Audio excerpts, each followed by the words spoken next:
Like father, like son. Join the Powells on 2020 Vision Radio live every Wednesday morning from 9:30 to 11:30 a.m. for Powell Overload as they settle on various topical issues from cooking to sports to politics to healthcare, business, survival, religion, whatever pops up on the radar. They'll be taking your calls, so be a part of the midweek morning show every Wednesday on 102.1 FM 2020 Vision Radio. Call us at 869-669-7312, 869-766-7312. Our landline 869-469-7953 or our overseas line 1-917-460-2187.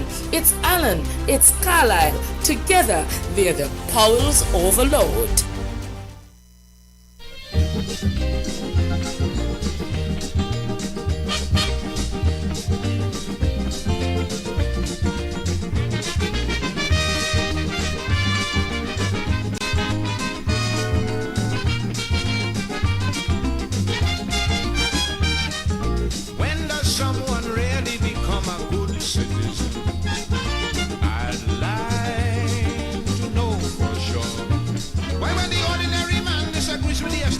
They call it treason. Why should they persecute a brother for seeking black power? Don't they know a blind man could see that this is blatant hypocrisy? The real traitors and them are all high in society. Yet the government protecting all of them and penalizing you and me. And in a million different ways they violate the law. It's the same good no good bastards who oppress the poor. They sell in black market, making excess profit, paid a starvation salary. These good citizens are the architects of economic slavery.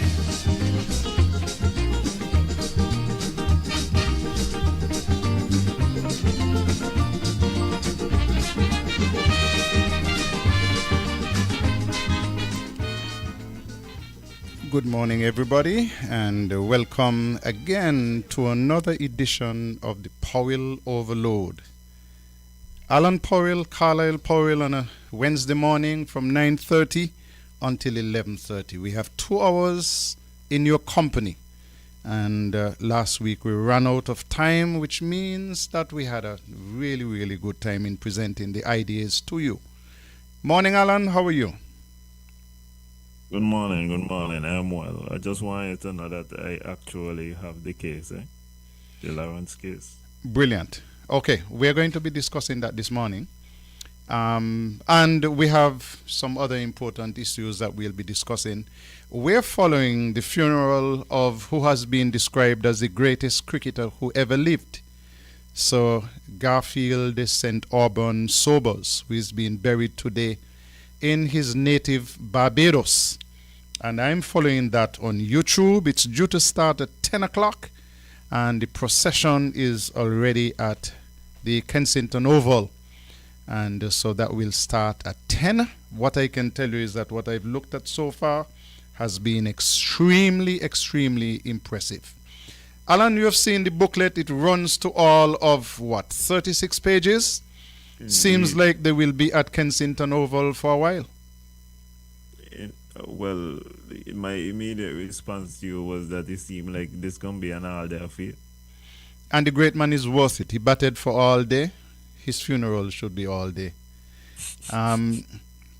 I've looked at the program. I really hope that during the time that we're on air, we will be able to hear some of the tributes, and once those tributes come up, we'll switch to them immediately. I see former West Indies captains. Sir Clive Lloyd is down to speak, and the great man Brian Lara is also down to give a tribute.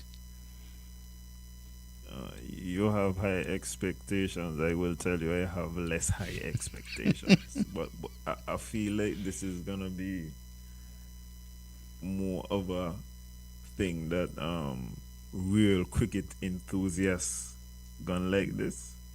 But you know, over the years, my contention is that I haven't heard anything interesting from Brian. So I just feel like it's gonna be a regular conversation. You might hear something interesting today because the great man Sir Gary was invited to look at him when he was still a schoolboy. He was taking part in the Sir Gary Sober's schoolboys competition, and according to what I heard from Sir Gary, his friend Brian Davis from Trinidad asked him please to go and have a look at Brian, and he went. He had a look at him, gave him a couple of pointers. The next year when he came back, he went to have a look at him. And then after that, according to the great Sir Gary Sobers, Brian Lara every now and again used to pay his way, send him a ticket from Barbados and say, I am playing at X place in a test match. Come and have a look and tell me if you see anything. So they had a personal relationship, and that's good. See, that's what I mean. And listen, I'm not saying anything is wrong with that. But here's what I would really like. I would like for Brian Lara to give us a legendary he and Garfield Sobers having couple drinks You might get it today. story. That's why I want. I don't want. I know those kind of things happen already.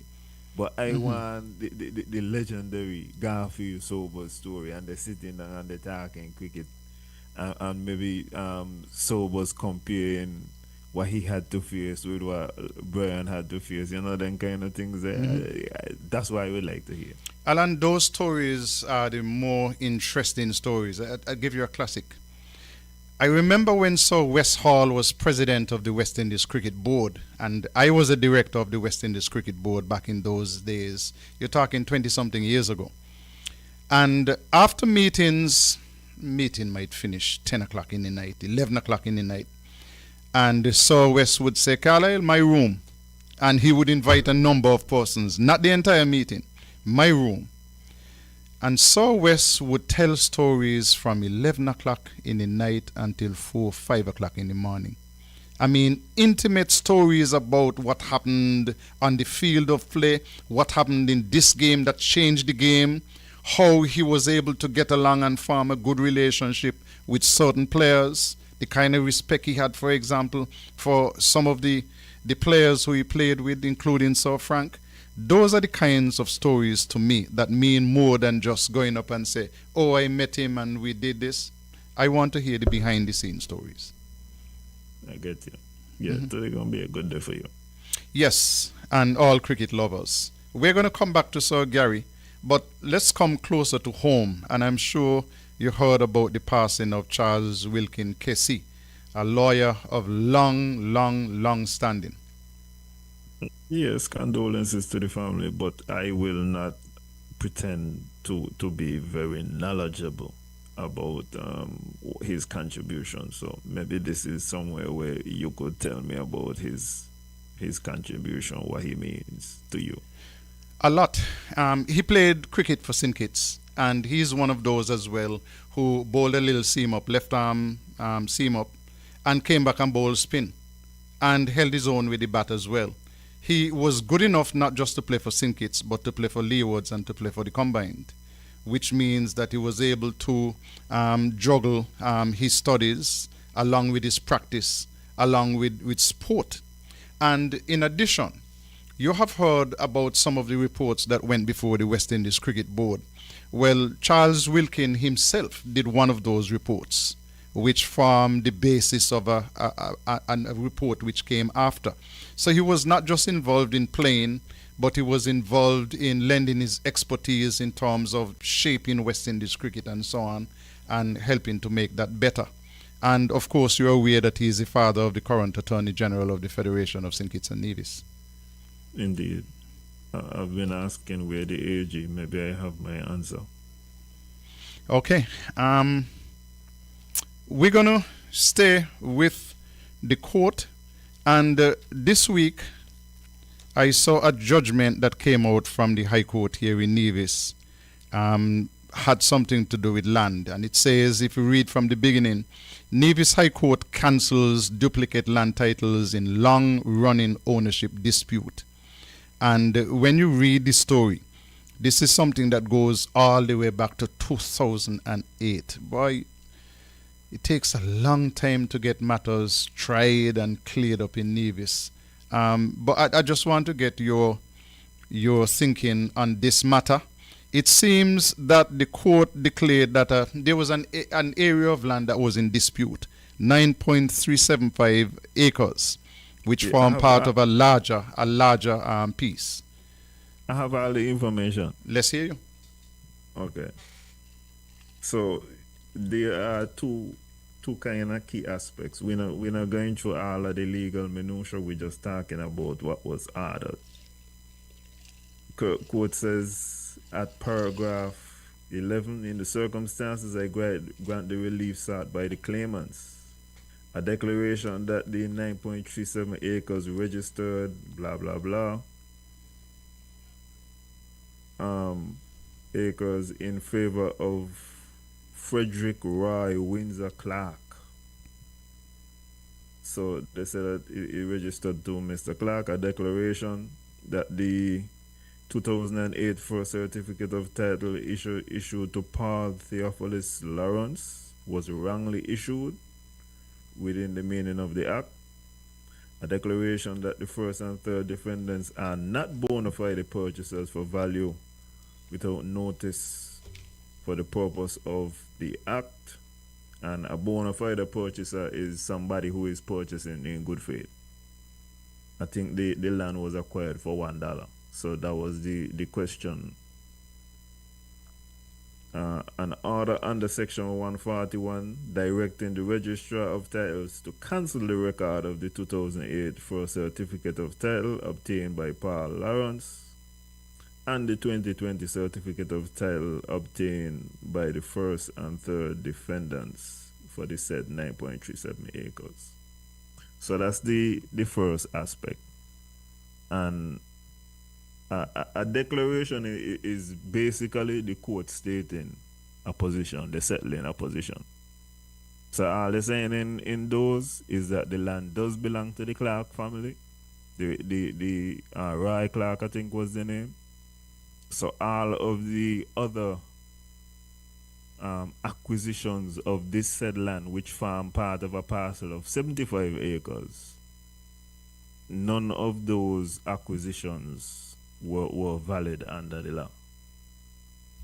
Now, that is basically the judgment, but then now this is where the case get hot now, because the judge went on to address other circumstances. Turning to how did this happen? Discussion in court has revealed a fundamental flaw in keeping land records and Nevis. Namely, there is no mechanism for a person, usually a lawyer, instructed to make application to get certificate of title, to marry the description of land by the surveyor to existing certificates of title at the land registry.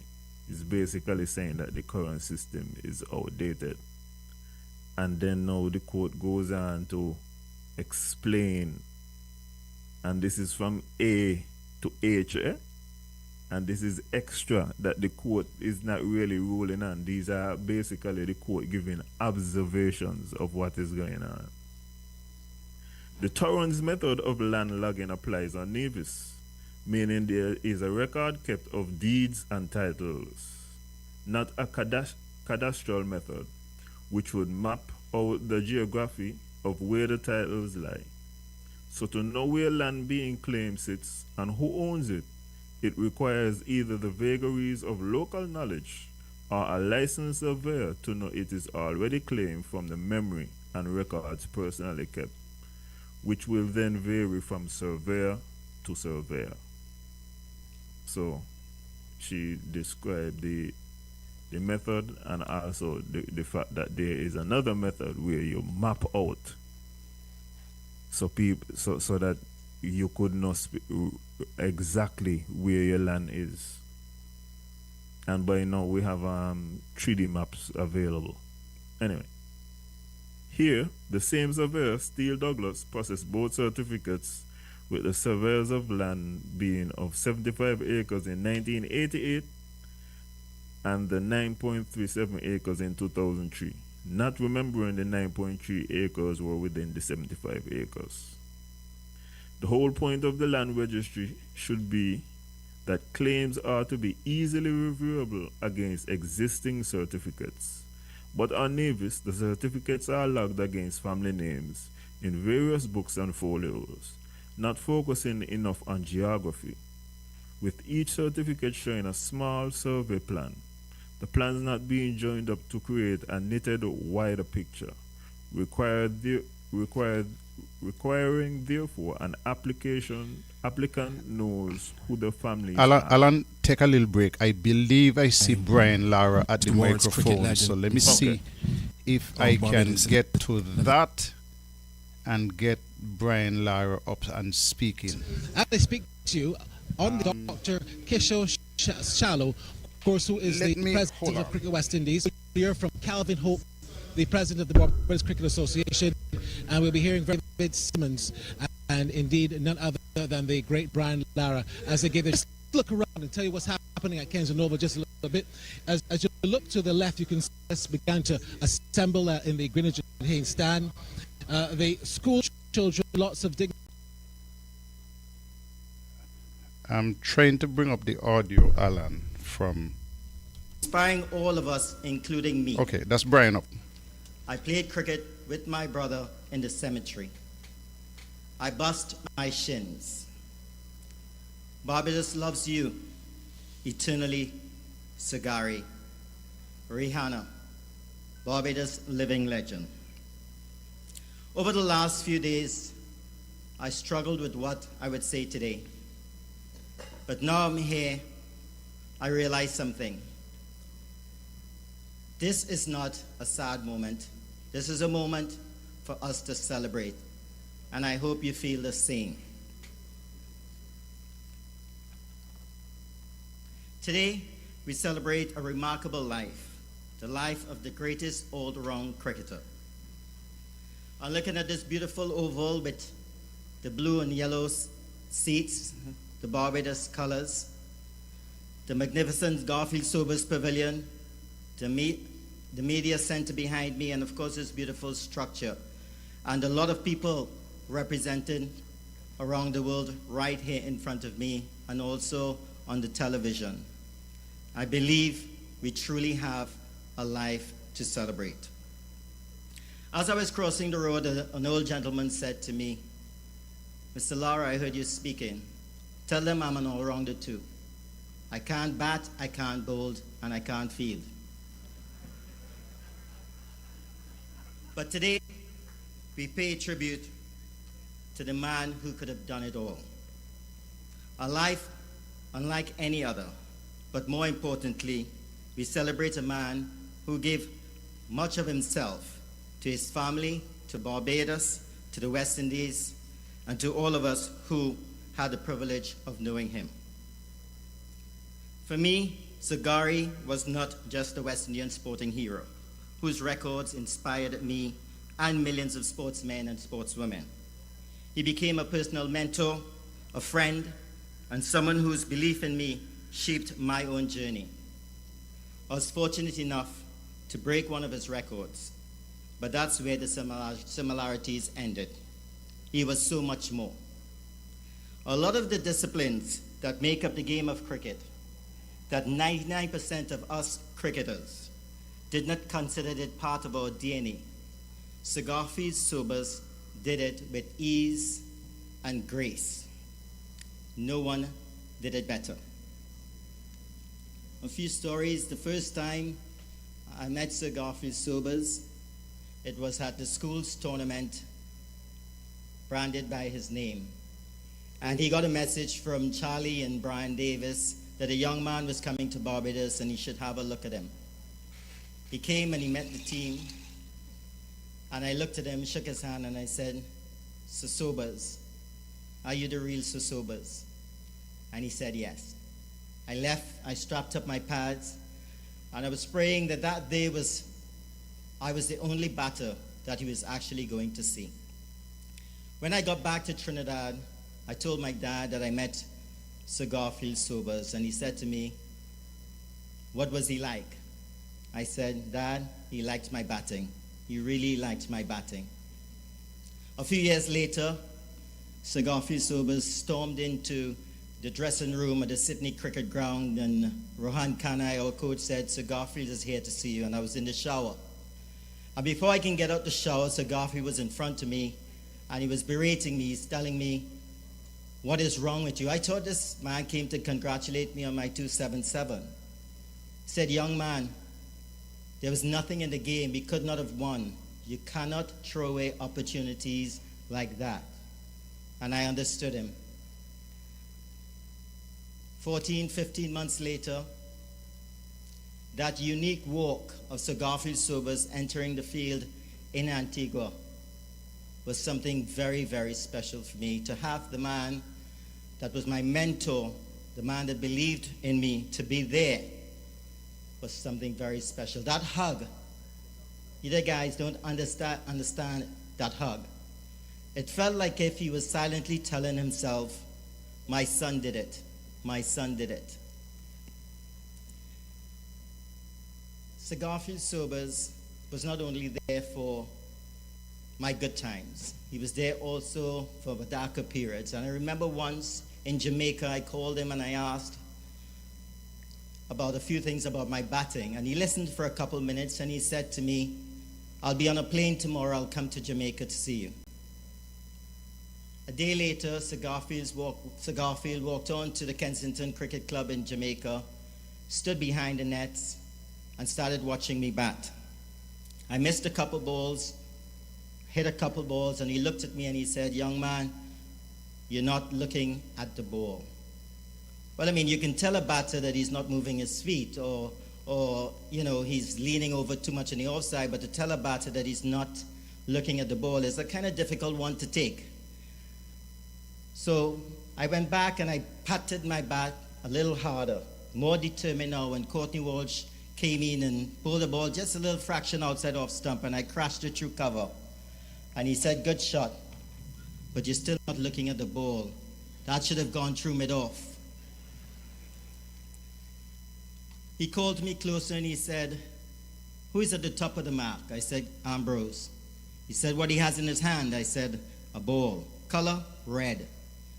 He said, go back and bat. Don't take that ball out of your eyesight. From the top of his run right till you get there.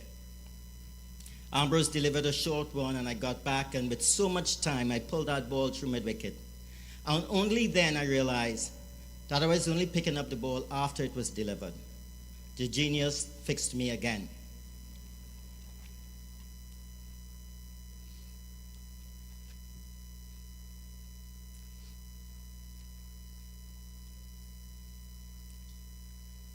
Sir Garfield Sobers entered this earth 8 years after we were given test status in 1928.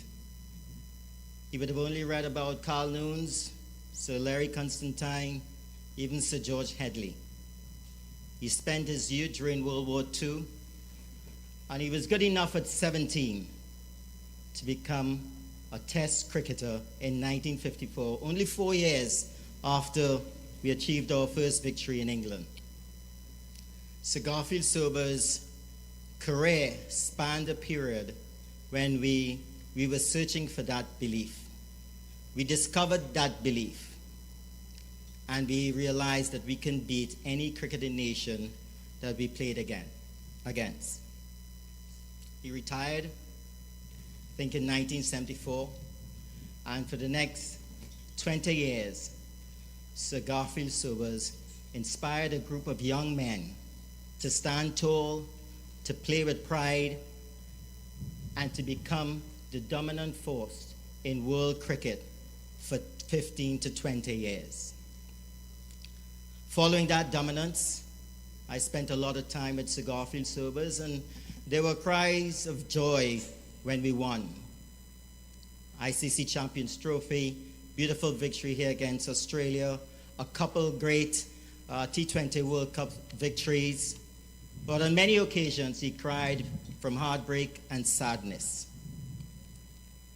And if it's something that I'd like to leave here today, and maybe to tell the powers that be, use this opportunity to create a Sir Garfield Sobers initiative.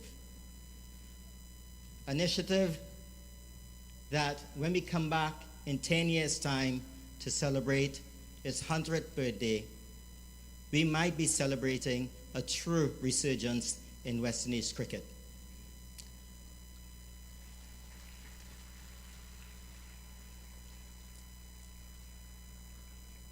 First time I met you, you were Sir Sobers.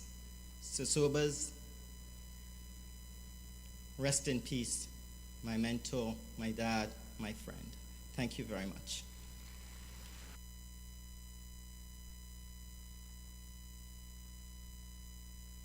Alan Powell, Brian Lara. Indeed, Brian Lara. What's your thoughts? That Touching. was what I expected. Yeah, touching, heartfelt. You wanted stories, and he gave a couple of stories. I don't know if you got the kind of stories you wanted, but they must have had a very close relationship, because he said he called him with a problem, and so Gary said, I'll be on the plane tomorrow.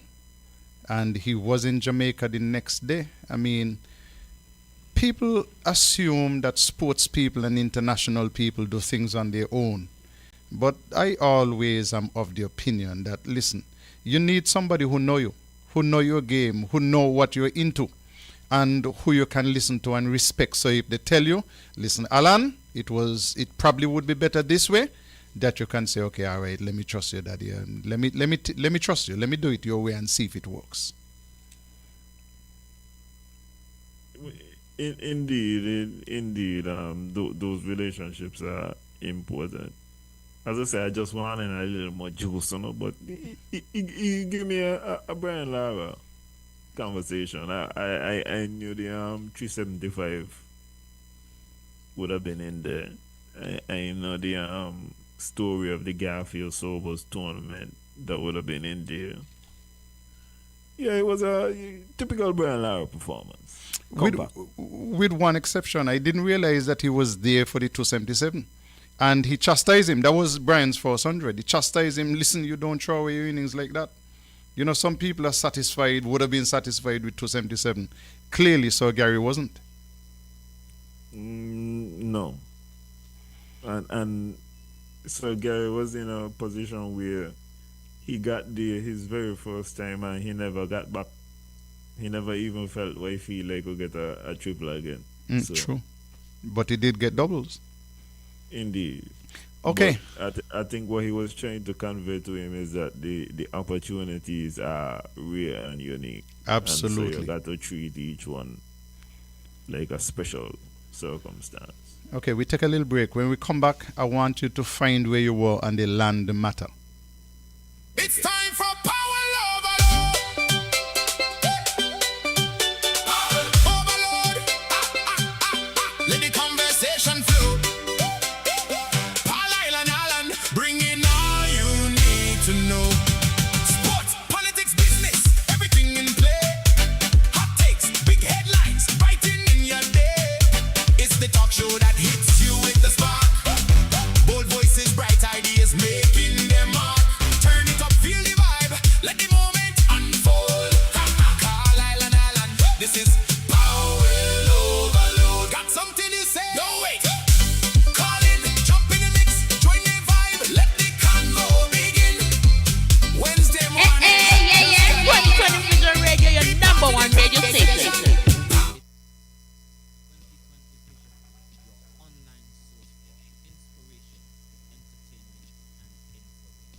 Okay, Alan, we're back.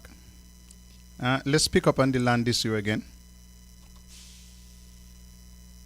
And I'm gonna be summarizing some of these, cause some of these long.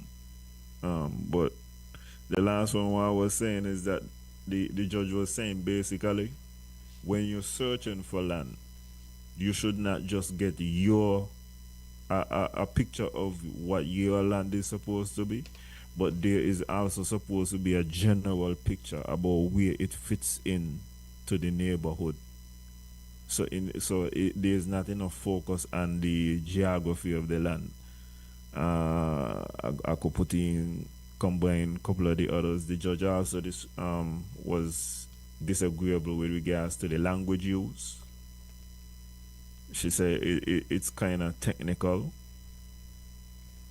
and so people may find it hard to visualize.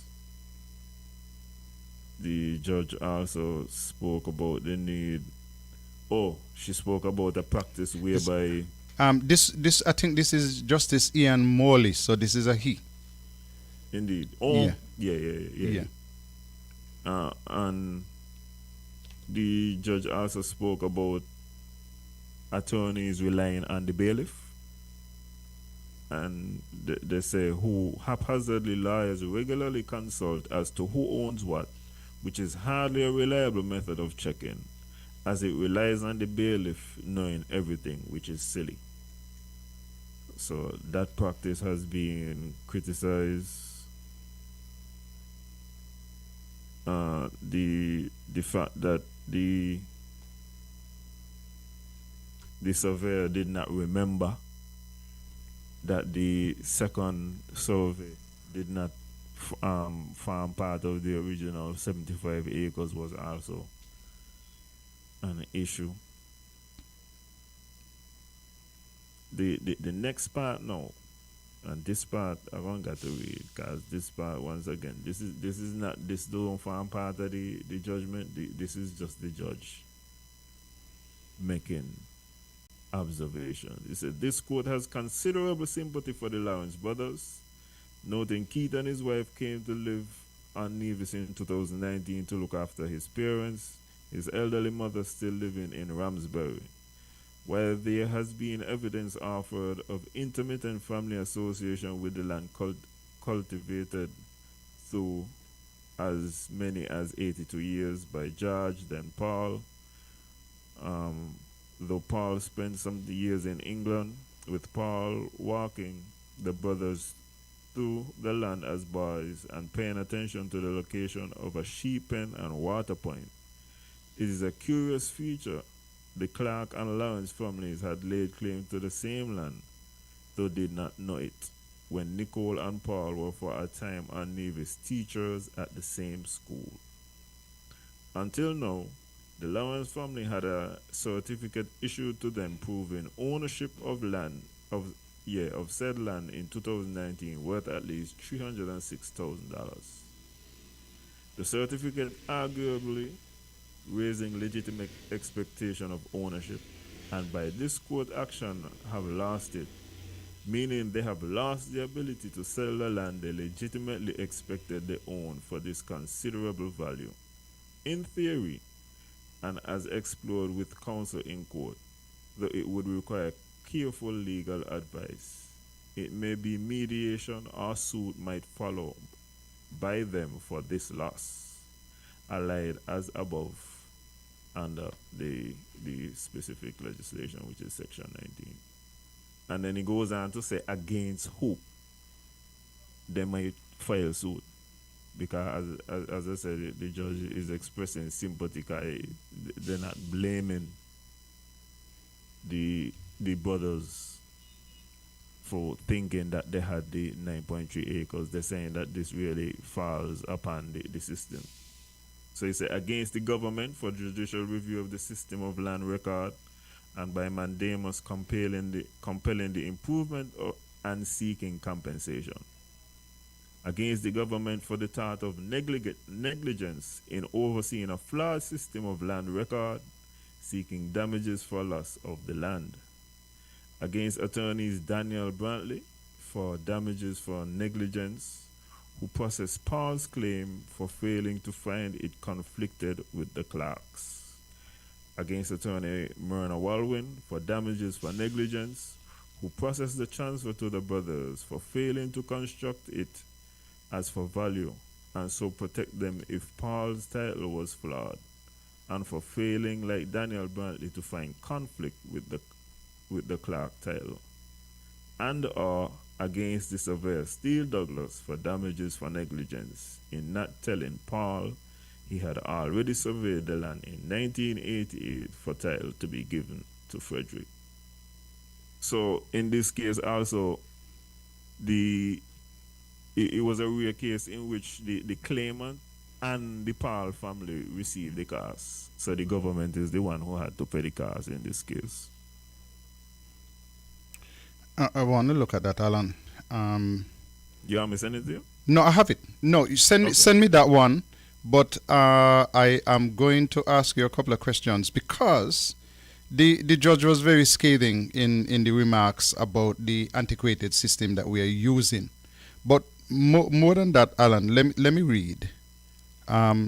Justice Morley also criticized Nevis's land registration system, describing it as inadequate and warning that the lack of a modern mapping system contributed to the issuance of duplicate titles. That is only one part.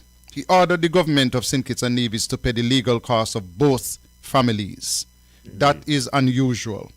Now, I want to take this and transpose it to the south of Nevis, where the government and through the premier claim to have found 230 something acres of unclaimed land.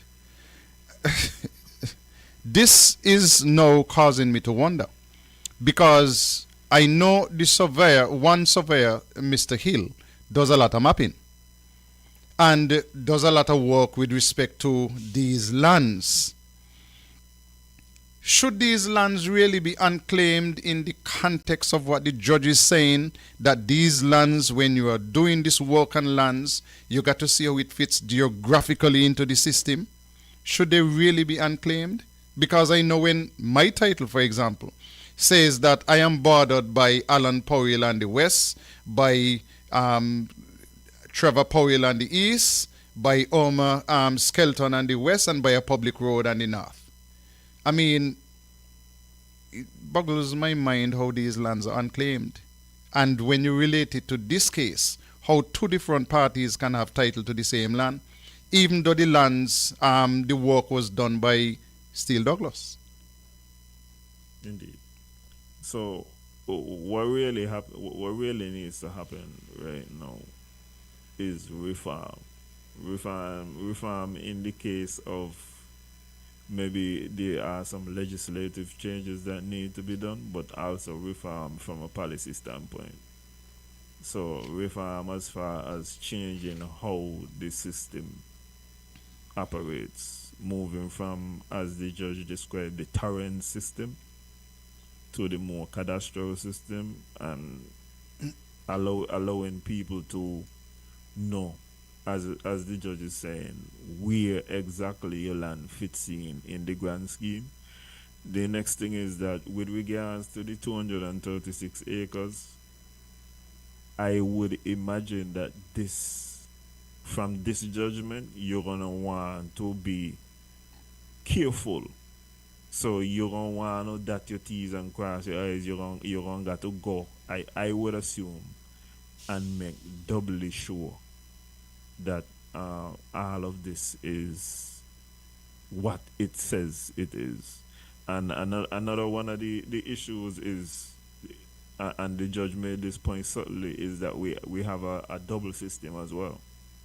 So sometimes you have some people with deed, and sometimes you got some people with COT. Mm-hmm.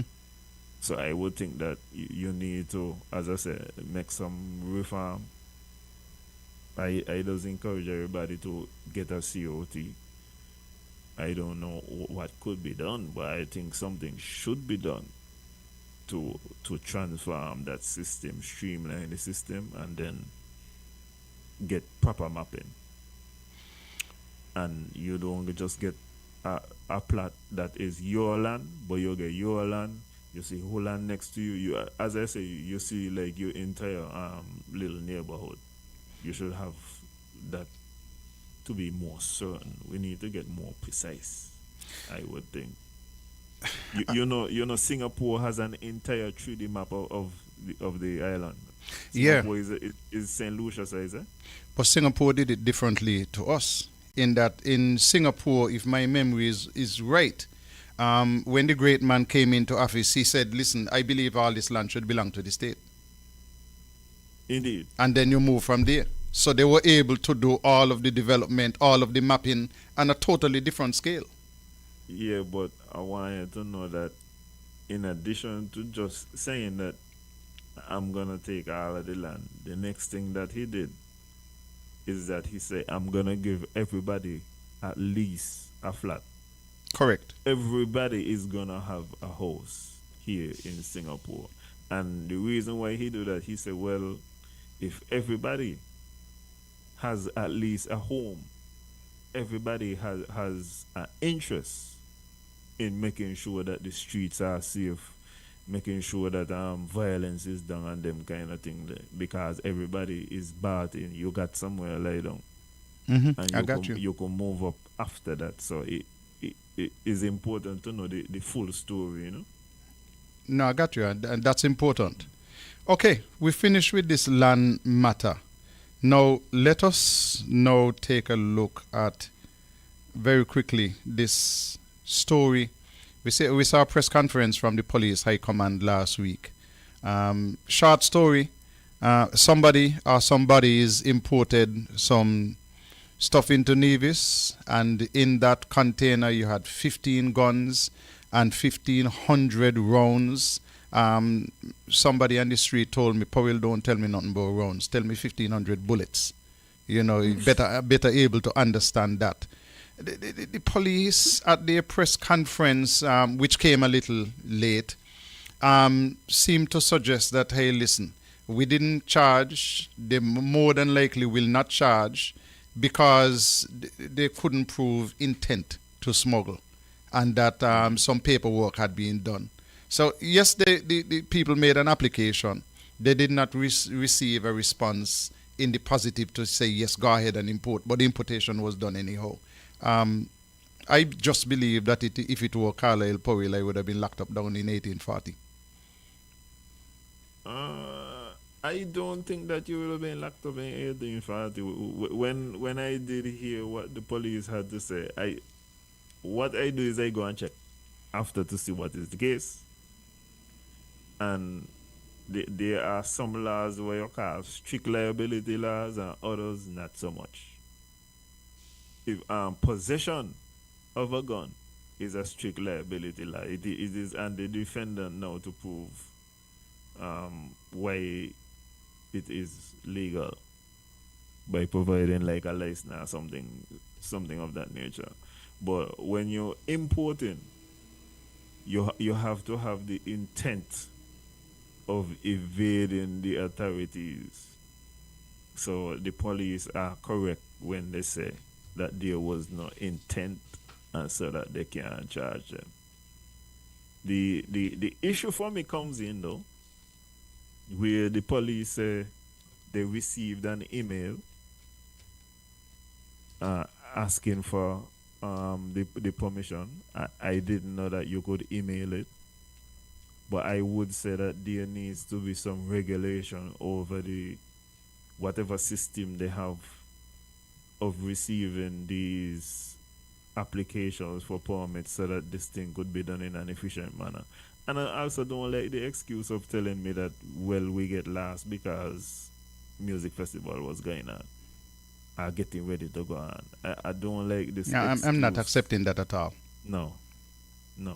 You must be able to walk and whistle.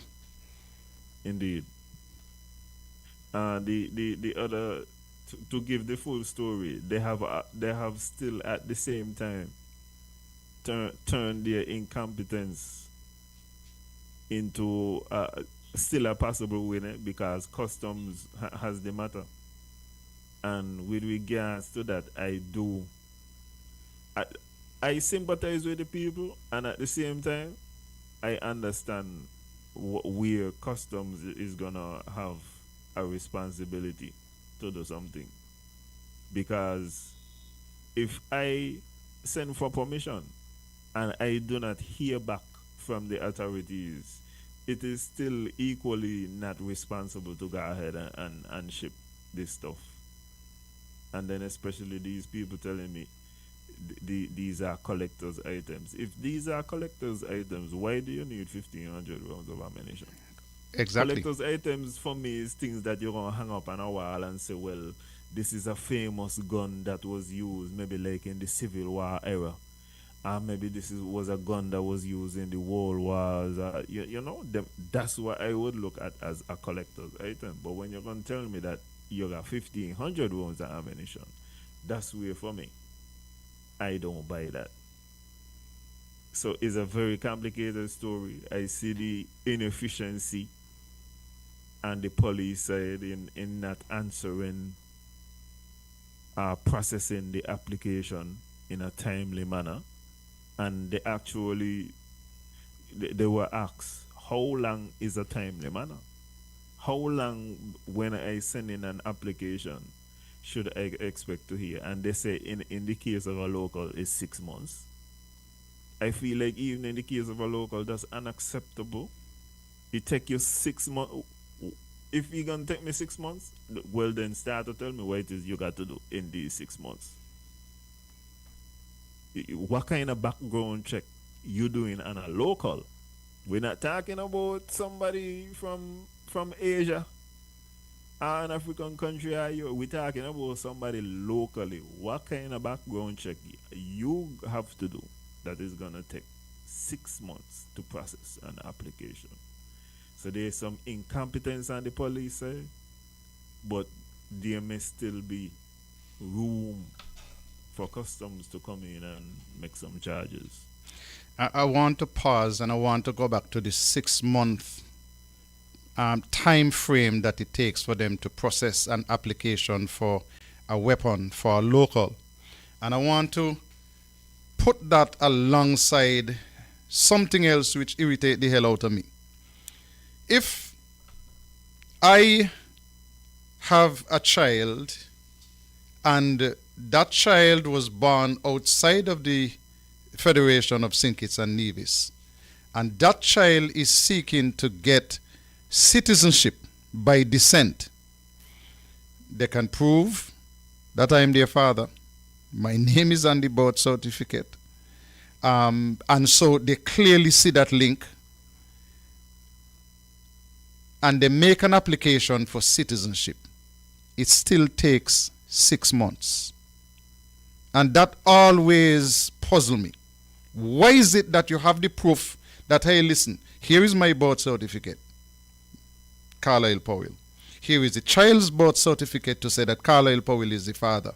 And they're claiming citizenship by descent. And they can't prove that Carlisle Powell is a citizen of St. Kitts and Nevis, born over Zion, so they know that he's from Nevis and that he is a citizen. The child can prove that they are my child, but it still take them 6 months. What are they checking so down in St. Kitts? Well, this is where, in my estimation, a lot of reform is required to streamline and get these processes done and over with. And these are actually a lot of the complaints of persons, whether it's expats, whether it is persons who want to invest in St. Kitts and Nevis. A lot of the processes are too slow in coming together. Business applications, citizenship application, land title applications, all of these different areas. There is a lot of work, good work, that is available to be done from persons who are interested in reformation of the country. It's the same thing when it comes to passports. I've had a passport for most of my life. And when my passport expires and I do the application, provide the old passport, and just want a replacement passport, a new passport for the next 10 years. If I need my passport in 2 days, they tell me that I got to pay extra. and they know that I'm a passport holder. Why is it I must wait for a whole week for you to verify that I've had a passport for the last 50 years? I must pay you extra to get it done in a day. And the information is I suspect that they get it, and they just say, go over in the box over there. We're going to look at you in 3 days' time. And that is why we are way down the list of countries and the ease of doing business. Because we just too lax in getting certain basic things done. Traditionally, we have said this is going to take a week. So no matter what, it is going to take a week. But it don't make sense. I think that is the key consideration, the ease of doing business. A lot of people don't know that there are rankings of these things. I did not know until I met my financial friend, and he started to show me these different rankings and the fact that entrepreneurs all over the world are looking at these things in a serious way. And when you even look at the proposed Destiny project, part of the reason, as I said, they want to be over there is because they would like to create an environment where it is easier to do business. And part of my argument has been, if we are looking at these things and we are saying that these policies will make it easier to do business, why aren't we trying to implement these policies island-wide, nationwide? Why is it that we are trying to do this over in this little area when it is clear that the entire system would benefit from making it easier to do business? Okay, I'm going to leave that just there. Let's move on. This week, we saw a press release from the People's Action Movement to say that their leader had resigned. That is a very nice and diplomatic way of saying that she was moved aside. Definitely, she was fired from the job, and she never even been to the polls. Mm-hmm. So this is even worse than Liz Truss. Cause at least Liz Truss became the prime minister for the 42 days. But this is, I don't even get to go to the polls, and I am being removed. I don't like how it was done from the standpoint. I feel like if they were gonna do it, I would have liked to hear from her personally. She is still the leader in my understanding until Friday. But there has definitely been a firing, and it is gonna be interesting to see who she is replaced by. In my political commentary on the People's Action Movement, I try to cover them before their fans start to give me what, and I say I'm gonna leave y'all alone. But I feel, and this is my judgment with regards to every party, you must have a vision and you must sell that vision. The next thing I'm looking for is cohesion between the different parts of your party. Am I hearing complementary visions? Is everything moving in a unified direction? And my contention with regards to the People's Action Movement is that Labour is by no means a strong Labour, in my estimation, but I have not heard that cohesive vision from the People's Action Movement. The other thing, Alan, when you look at the removal of the leader, let me be nice and say her resignation from the role of party leader for the People's Action Movement. That comes with a couple of things. It comes with a 2-month delay in their convention, and it comes in a change of featured speaker for the convention. So it seems as if that they are doing a reset and trying to create some distance between a speaker who was probably approved by Shani when she was leader, she still is leader until Friday, and whoever is going to be the new leader. And also, when you look at that, you keep wondering if it is likely that the People's Action Movement will say to themselves, we are not just resetting with respect to the leader, but we want to reset with respect to some of the persons who had been announced as caretakers, and maybe move those aside to make way for new people. Because the new leader might have new thinking, might have people who that person would think would fit better with her, would be more loyal to her. So I don't know about those. Well, you're saying to her as if Miss Morton is gonna get the job. My people in St. Kitts tell me she is not just a nose ahead. They tell me that she is a couple lengths ahead. Okay. I think, in my estimation, that would be a better move than going back, because I heard also Mr. Sean Richards' name mentioned, and I don't necessarily think that they should go back. I think it got to be forward momentum, but I have also heard those underpinnings, of the same things that you hear with regards to the fact that this reset may not just be the top leader, but also some of the deputies. I am also hearing that there is pressure, so we shall see. My thing from all of this is Dr. Joe should ring the bell, because the convention ain't till a month away. Mm-hmm. And Labour already had their convention. Indeed, Labour already said. But even so, Alan, what is strange is that there was a letter recently where there was a request for persons who were interested in being considered for elections for Labour to indicate their interest. I'm sure you saw that letter in social media. So they might not be as settled as you think. Well, the only unsettling thing I have heard recently is that Dr. Denzel Douglas, I think recently he went through a medical procedure, and I hear some indications that he may be giving it up. Alan, stick a pin. I see Clive Lloyd at the podium. Okay. For extending this invitation.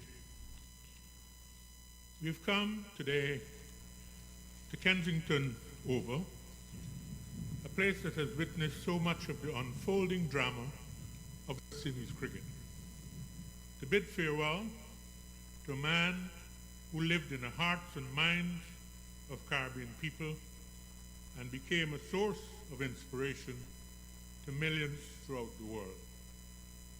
Not far from this historic ground, at Bayland, a child was born 89 years ago who would grow to become the greatest all-round cricketer the world has ever known. Sir Garfield St. Auburn Sobers was not merely the outstanding cricketer of his generation. He brought to the beautiful game a rare combination of brilliance, imagination, courage, and joy. During a test career spanning 20 years and 93 test matches, Sir Garfield scored 8,032 runs at a remarkable average of 57.78. He compiled 26 test centuries, including the unforgettable 365 not out against Pakistan in 1958, the highest maiden test century in the history of the game, and at that time, the highest individual test score ever recorded. Permit me to make two observations. First, had the centuries he scored in the celebrated rest of the world matches been recorded, test status, Sir Garfield would almost certainly have finished with 30 test hundreds. Second, we should never regard his score of 365 not out as merely another statistic. Most batsmen reaching their first test century would be content simply to celebrate the milestone, perhaps extending it to 150 or even 200. Not this extraordinary man, displaying immense powers of concentration and endurance, he occupied the crease for 10 hours and 14 minutes, fashioning one of the greatest innings cricket has ever witnessed. That record stood proudly for more than 30 years until it was surpassed by another batting genius and one who proudly regarded Sir Garfield's a mentor, Brian Charles Lara. Yet, I do not wish merely to recount the statistics of Sir Garfield's remarkable career. I want instead to reflect on the privilege of sharing part of that journey with him, batting alongside him, playing under his captaincy. Watching him at close quarters and enjoying his friendship provided me with the finest cricket education any young player could ever hope to receive. At the age of just 17 years and 245 days, Garfield Sobers made his test debut against England in 1954 as a slow left-arm bowler, replacing Alf Valentine. The following year, when asked to open the innings against Australia, he immediately displayed his immense promise with the bat, striking the great Australian fast bowlers Ray Lindwall and Keith Miller with remarkable assurance. I can do no better than quote the doyen of West Indian cricket writers, C.L.R. James. So far, there was, to the reading eye, only a promise. But now, against the Australians in the West Indies, there could be no failure to see that a new man had arrived. That promise was not fully realized during the tours of New Zealand in 1956 and England in 1957.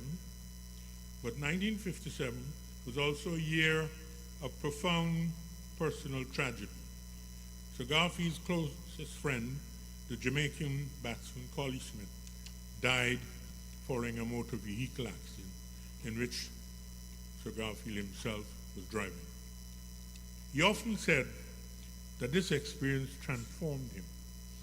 From that moment onwards, he felt that he was playing not simply for himself, but for two West Indians. His career blossomed magnificently during the MCC tour of the Caribbean in 1960-61.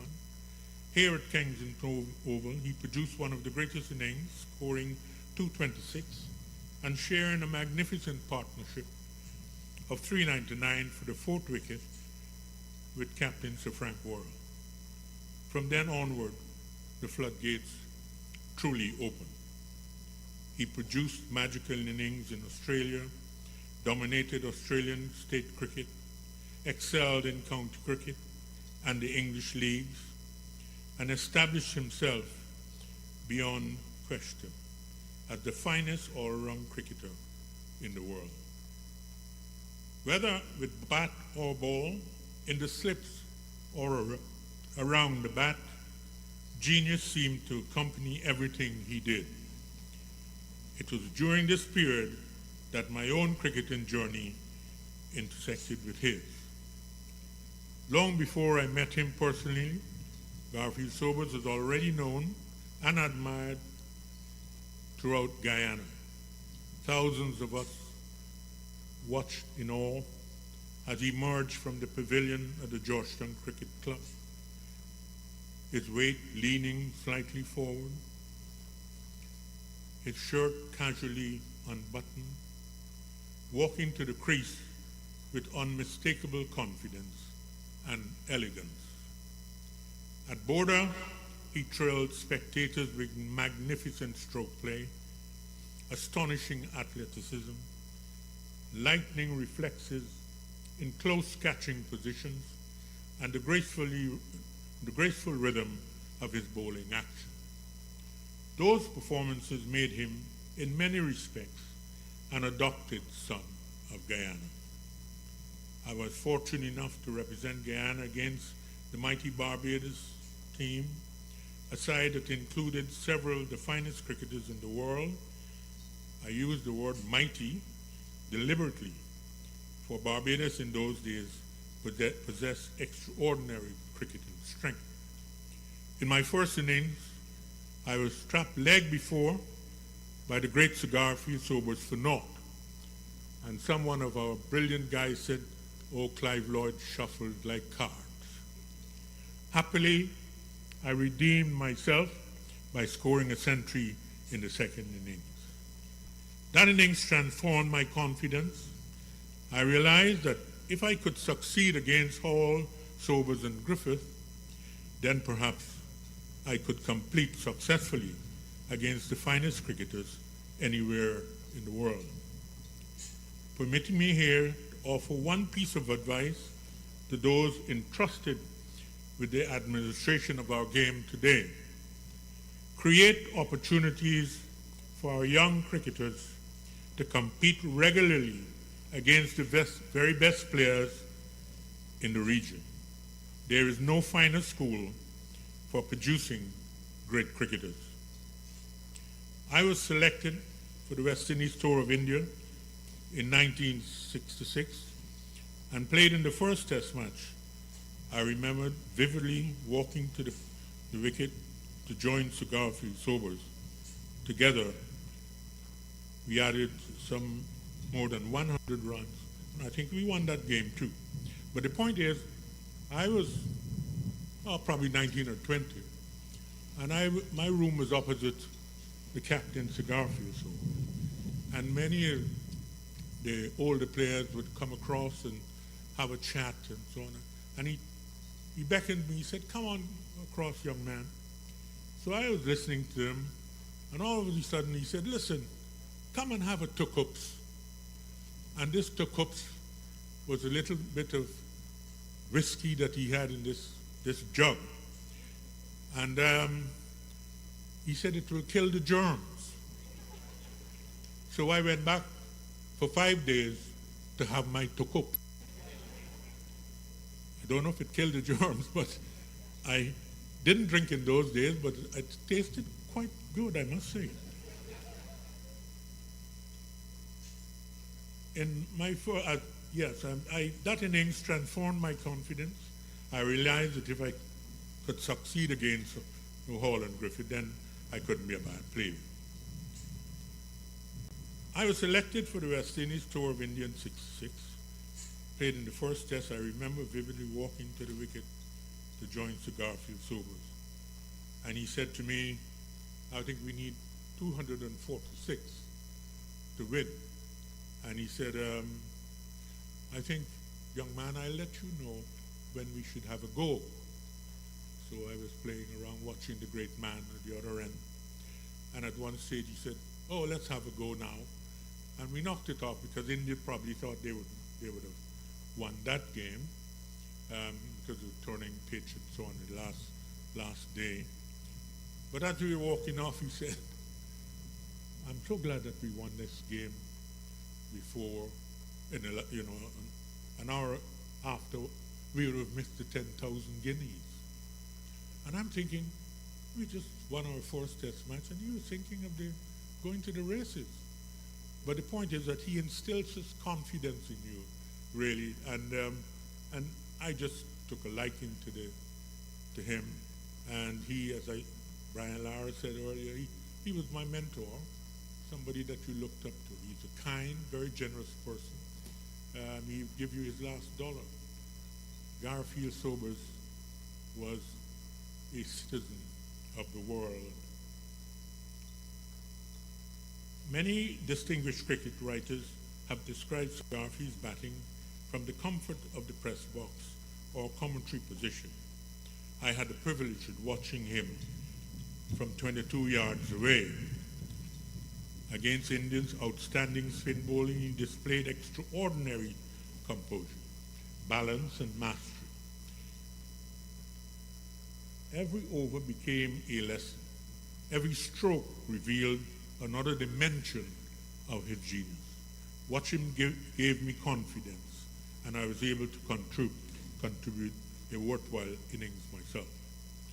Throughout that series, Garfield excelled not only as one of the world's greatest batsmen, but also as our captain and one of our leading bowlers.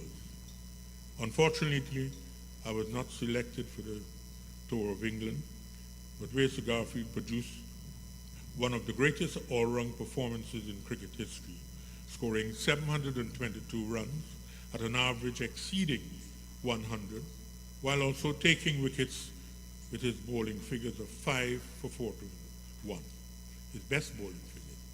When I returned to the West Indies team in 1973, Sir Garfield's magnificent career was drawing towards the conclusion. He retired in 1974, the very year I succeeded Rohan Kanai as captain. As captain, I sought constantly to apply the lessons I had learned while under the Sir Garfield Sobers.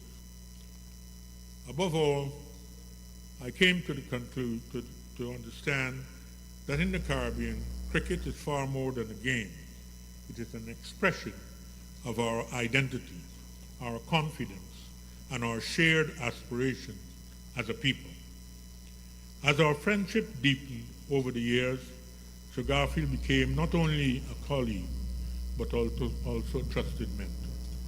He was a remarkable, modest man who cared deeply about West Indies cricket and wanted nothing more than to see it flourish.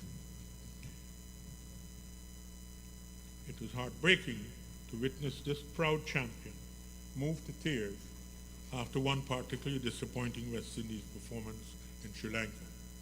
Today, I believe we can honor Sir Garfield Sobers in ways that extend beyond statues and ceremonies worthy those are. His extraordinary achievements as a fast bowler, as a left-arm spinner, in 3 distinct styles, as perhaps the greatest close catcher of the game has ever seen, and as an incomparable batsman, should become the foundation of institutions dedicated to nurturing future generations. We should study not only what Sir Garfield accomplished, but how he accomplished it. What inner drive compelled him to reach such heights? What vision inspired him each time he walked to the crease or began his run to the wicket? What dreams guided him as captain of the West Indies team? These are questions worth asking because the answers can inspire generations yet unborn. His legacy deserves to live not only in bronze or marble, but in academies, coaching programs, scholarships, and centers of excellence that prepare young Caribbean cricketers for the higher level of international competition. The Caribbean should do no less.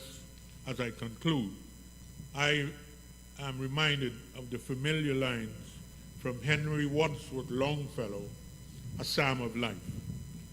Lives of great men all remind us we can make our lives sublime, and departing, leave behind us the footprints on the sands of time. So Garfield St. Aubyn Sobers has indeed left indelible footprints upon the sands of time. May we have the wisdom, the courage, and the imagination to follow them. May his gentle soul rest in the peace of Christ and rise in glory. Thank you. It's time for Power Overload. Power Overload. Let the conversation flow. Paul Island, bringing all you need to know. Sports, politics, business, everything in play. Hot takes, big headlines, biting in your day. It's the talk show that hits you with the spark. Bold voices, bright ideas, making them mark. Turn it up, feel the vibe, let the moment unfold. Carl Island, this is Power Overload. Got something to say? No wait. Call in, jump in the mix, join the vibe, let the convo begin.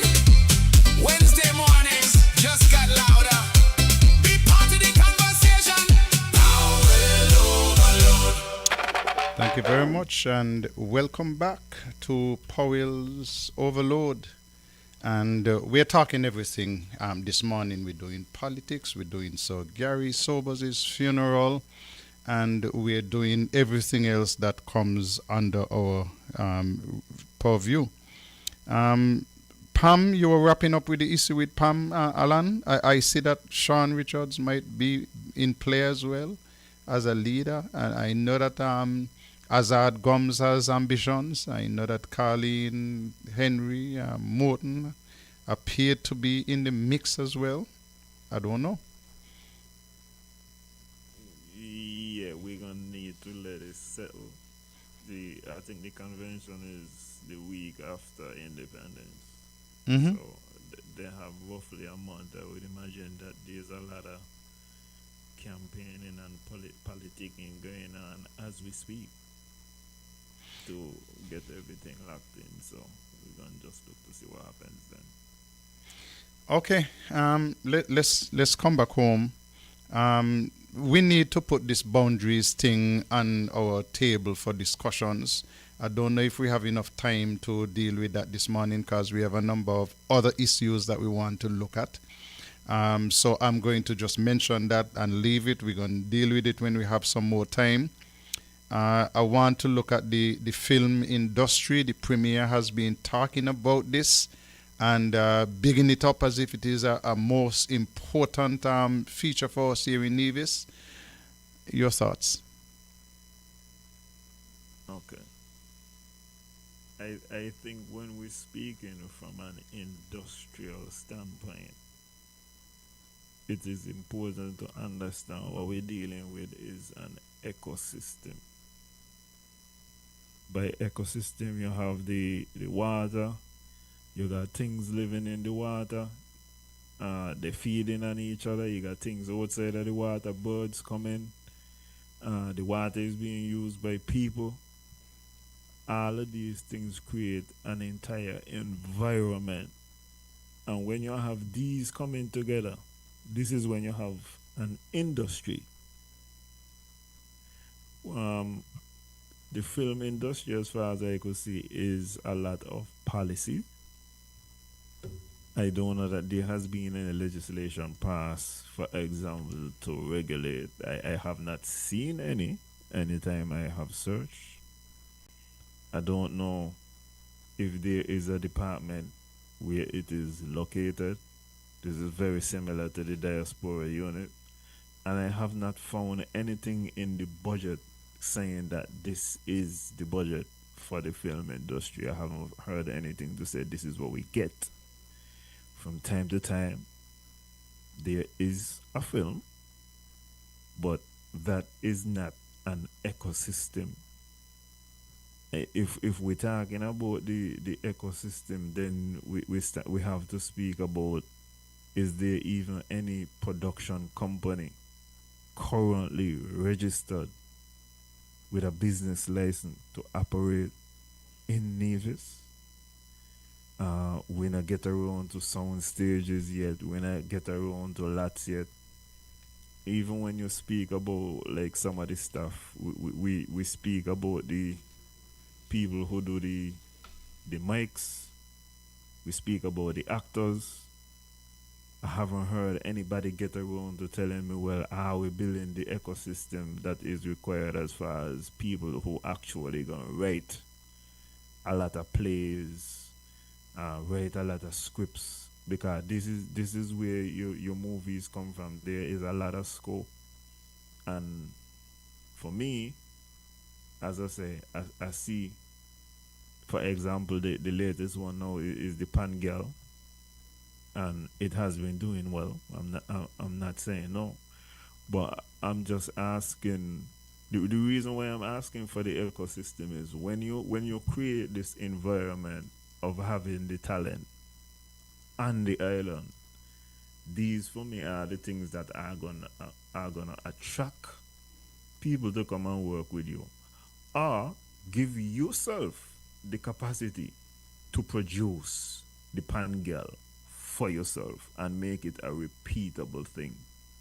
So whether or not this government is in or that government is in, we go create the legal framework as well as the incentives necessary to attract all of the different levels of talent. When I start to talk about people, there are people who supposed to be just the whole operation is creating stages, creating visual effects, creating directors, creating producers. All of these different aspects are part of the ecosystem, and I don't see the overall ecosystem, and I don't see anything budgeted. I don't see anything done from the legislative side. So We all shop talk. All we hear is from the premier is, hey, listen, we have a film commissioner, and we have a situation where when the MSR people came in, we gave them up to $250,000 US in terms of subsidy. And I think what I should do is to go back and pick up a clip because he was asked a question. Let's take in this. What does the film commission? We know the advantages that the benefits for Nevis in terms of employment for locals, but what does the Nevis Film Commission offer to filmmakers that makes it attractive for Nevis? Considering that there are other film commissions in the Caribbean as well that has, longer years of experience than Nevis.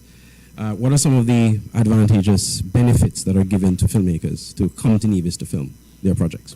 So we have a very simple model where we try to provide a one-stop shop. We really, if you go through the Film Commission, you have the opportunity to get all that you need done, whether it is scouting, whether it's to get locations. We developed a database of various locations. We try to make it easy. That's the first thing. Second thing is that the NIA does provide financial support for a lot of these films. We started it when MSR came and helped us to kickstart the film industry. We were doing up to $150,000 US per film. But, which is important, we insisted that that money be spent on island. So we use that money to pay for accommodation at the local hotels, guest houses, villas, as the case may be. So we were not sending money overseas for you to buy equipment or anything like that. We said what our spend is going to be local. So transportation costs, things of that nature. We thought that that was a way of injecting taxpayer money, but making sure that it circulated in the local economy. That still remains our posture broadly. What we do is still provide some financial support, but we look at a case-by-case basis. So we're not offering $150,000 US to every film, because you have some small films that come and clearly don't warrant that kind of input. But for larger productions, that's the maximum to which we will go. Again, in local expenditure, right? So they still have to find money to pay for their flights and all of those things. But when they come, they stay at the hotels, we will contribute to that. So there's that, and then of course we provide a tax-free environment within which they operate. So if they come here and they're doing on-island purchases, we exempt it from VAT and those kinds of things. If they have to bring in equipment, we exempt it from duties and that kind of thing. So we provide a pretty comprehensive package, and I think that you could reach out to the Film Commission if you would want more details of that.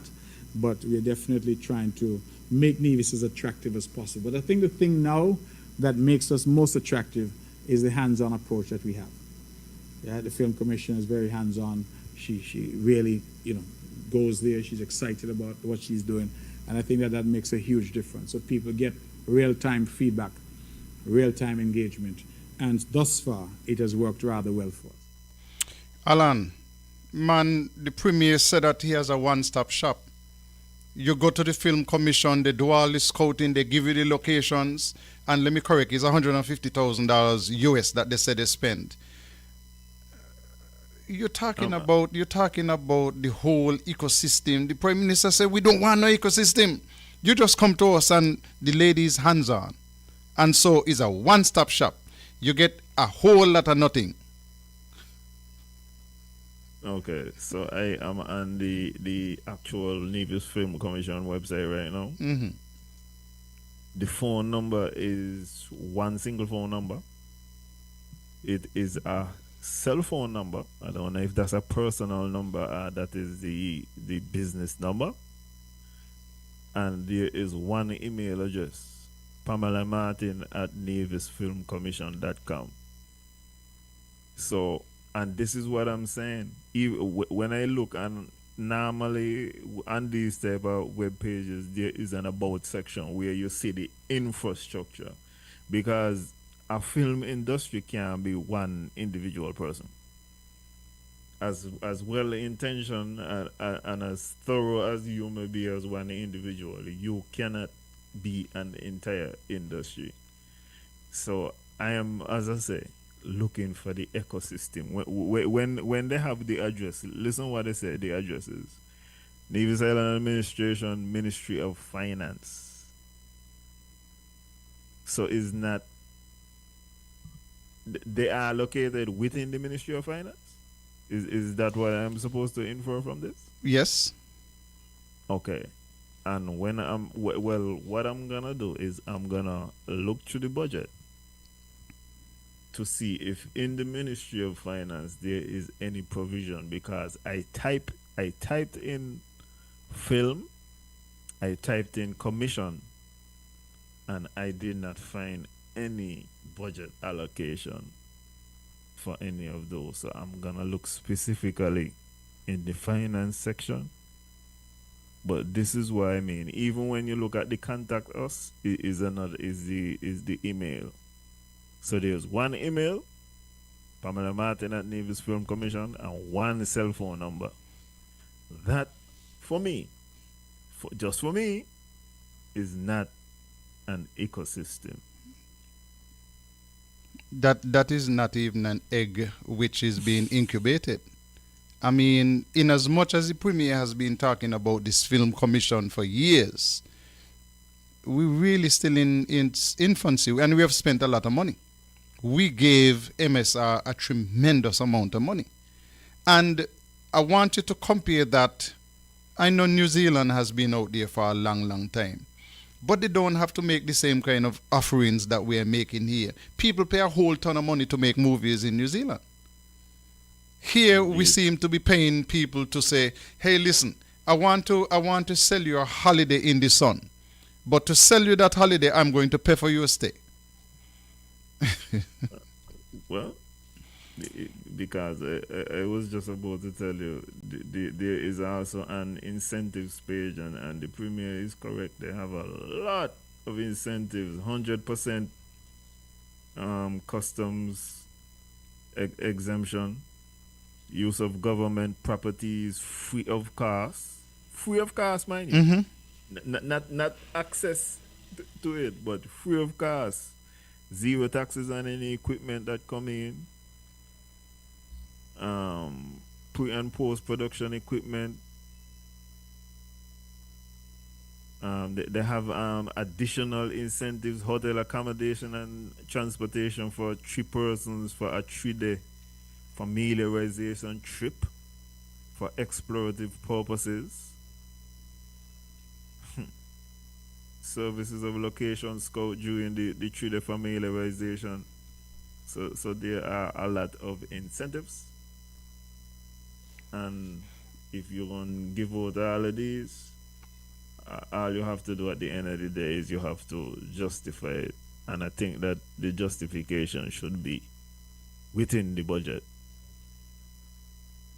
I do feel like the Pangel, some of the accolades it has been able to get, does a good thing as far as awareness. But even in those things, we have to be able to put some type of measurement on those.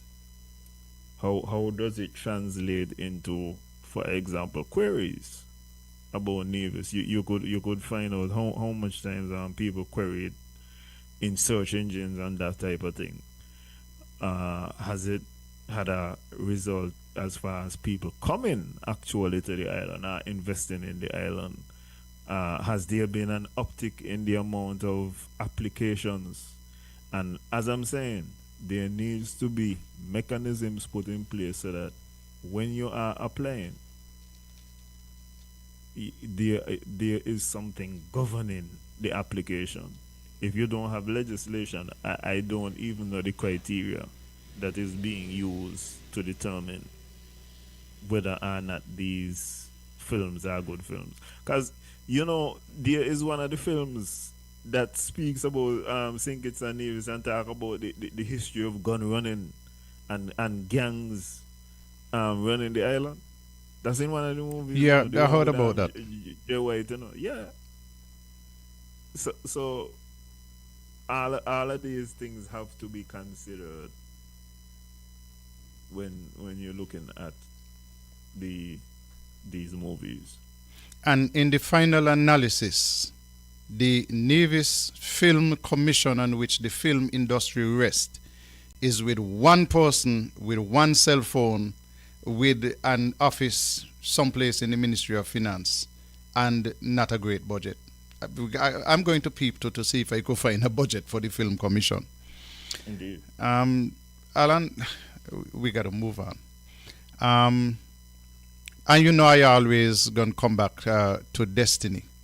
I listened to the premiere last week, and he was called by Freedom FM to make his contribution on the whole matter of Destiny. But before we go to that, I want you to take a couple of minutes and listen to this.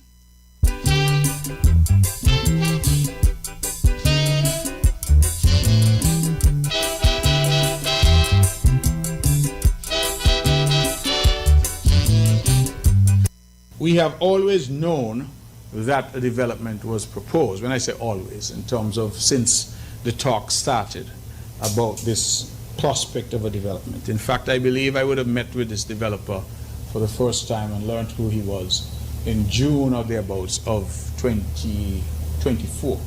Yes, you can sell your land to whoever you want to sell it to. The government cannot stop you.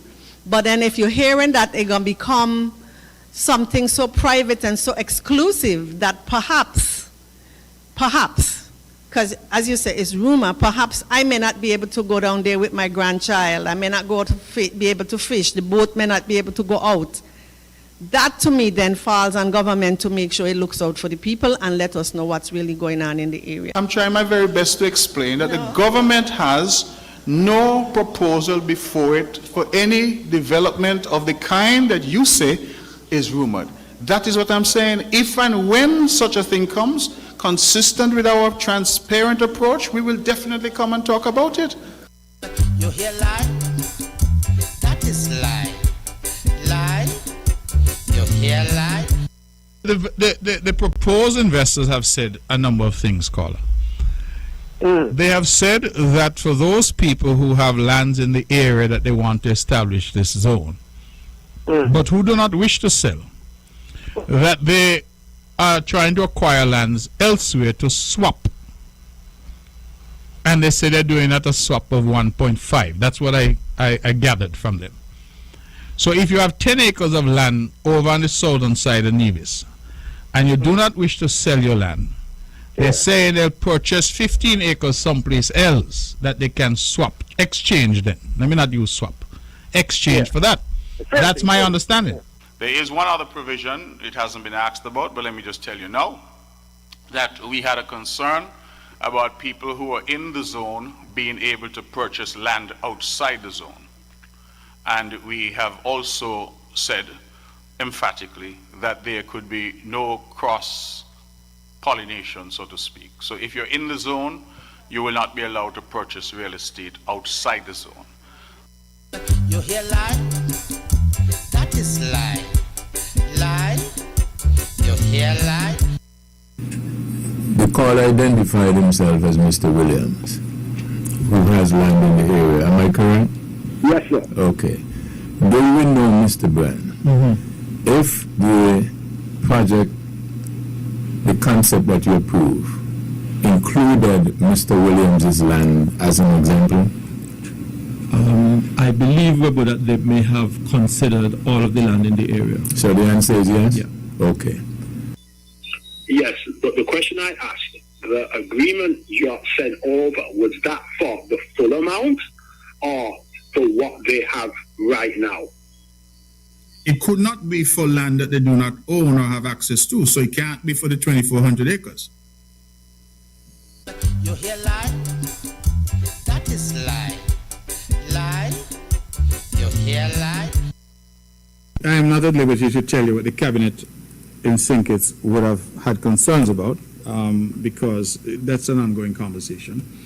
The Honorable Prime Minister would have written to me indicating that, having considered the matter at the cabinet, they had 4 issues that were of some concern, and those issues, I am advised, would have been resolved in that meeting that occurred yesterday.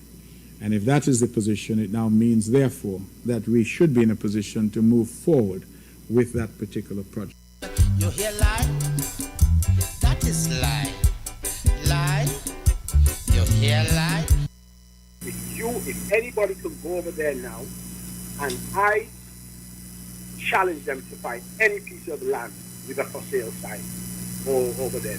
The people who own them land are people who are long in the tooth, and those lands are their patrimony to their who is coming after them, for their children, their grandchildren, their great-grandchildren. You just said that they've incorporated our land. Well, we haven't sold. We have no intention of selling. Landowners are asking for a meeting to discuss. He doesn't say anything to begin. And I'm saying, if they sit down and have a reasonable discussion with landowners, they could try and convince them to change their mind. But if you got your tail on your back and you're walking through and going like you own the place, you're not going to get no corporation. So I know that this and that went on the radio and said Joseph Parriga lands over there. He could have only found out that because he was told so by somebody in Mr. Bradley's office. He didn't know that himself. So I would hope that this and that will now say that that contract is dead. And I have made the sacrifice of not selling my land in the interest of the people of Nevis. My children agree with me that they will forfeit the amount for the land to be sold for whatever reason. Now the land is back in my hands and they can have their portion at the appropriate time. But I'm telling you this tonight to say that I was prepared to make a sacrifice.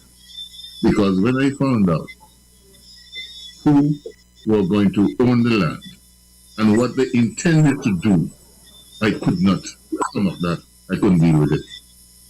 I couldn't deal with it.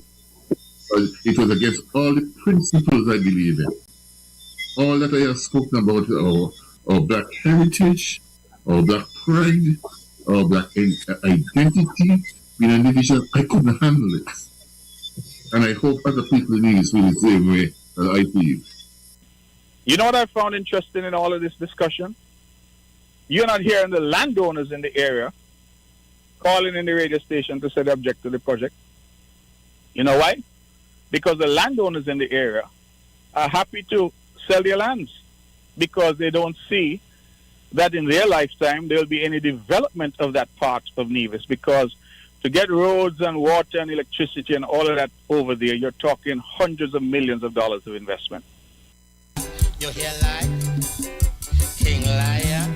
Teacher pussy say if you tell a lie, you're going to hell as soon as you die.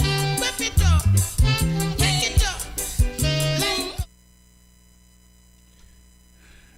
Alan Powell,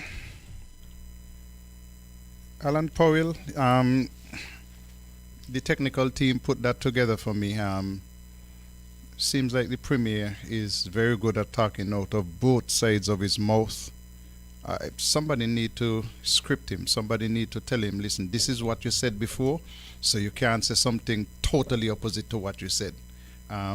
People got to be able to listen to you and to say that this man is capable of talking the truth at some times. But he said that the landowners over there, he hadn't heard them calling on the radio. But Livy Williams has been calling in forever and a day. Carl Manners has called Premier Parry did make this statement about the lands that he had over there and the time expiration and the fact that he had said he's not going back into the contract. I mean, you just needed one person to say, but I have called. You just needed to provide the evidence from one person, not a whole ton of people. But the Destiny project remains under the gun. I want to play one tape from another program last week, Friday, where the Premier went back to his fail-safe position. When everything else goes wrong, blame Sinkits. Christopher Harbour came, Junie, 2,400 acres on the Southeast Peninsula. I never heard no big protest, no marching, no anything about Christopher Harbour. No state within a state, no colonialism, none of that. It's a big development that hopefully will benefit over the fullness of time the economy here in St. Kitts and Nevis. And I asked the question because the question being asked in Nevis, and perhaps your panelists can engage, is the opposition, particularly here in Bastia, by some people, to that project is because it's a Nevis project. I don't mean to offend when I say that, but I'm asking that question because we have had mega projects happening on the island of St. Kitts, and I've not had this. I've not heard this.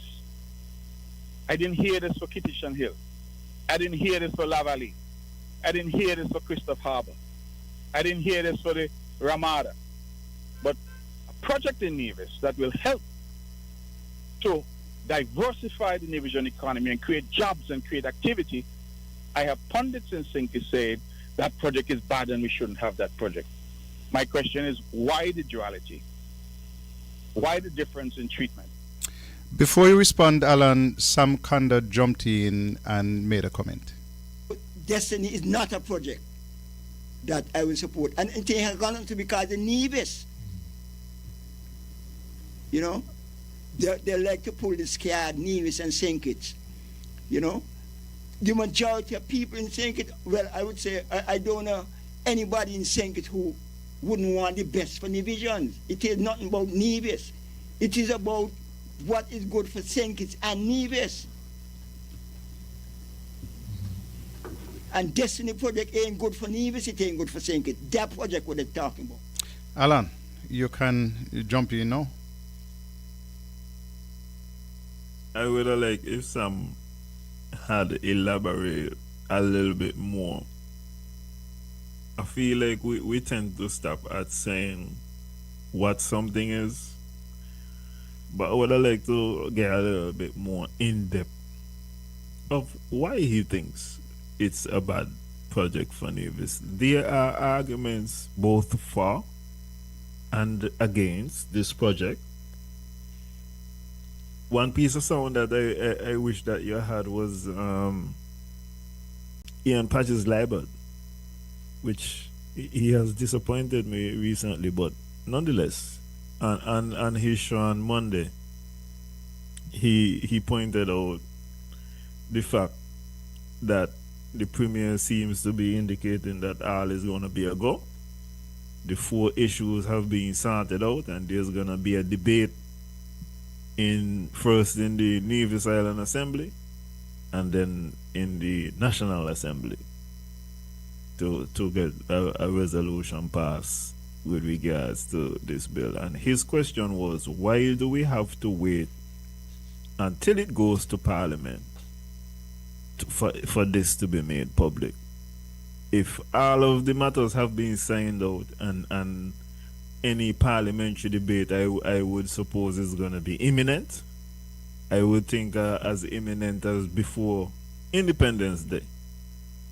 Why can't we have this thing now where we say, hey, we're going to put this thing out to the people? So that both the parliamentarians, not just those on the government side, but those in the opposition and the wider public also has all of this time to consider the first draft of this bill. So I found that is an interesting point by Patches, and I can't argue against it. No, I totally agree with you. Let me just play this clip from Mark, and then we'll come back to the discussions. This is also from Groundings on Friday. The process in relation to this project has been that after consideration, significant public consultation in Nevis, the project would have been sent to the federal cabinet as required under the legislation for the federal government to look at, the federal cabinet to look at.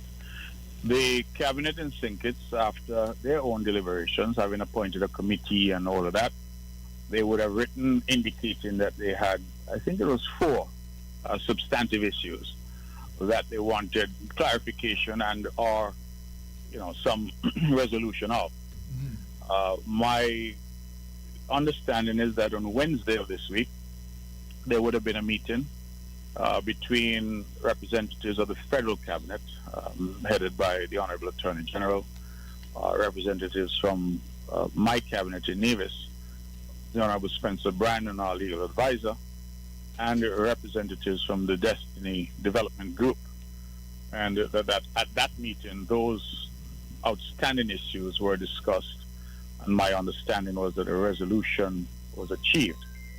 Now, what the process is that the federal government has then decided that they will then send that resolution back to their committee, and for that committee then to advise the federal cabinet further. So that is my understanding of where things currently stand.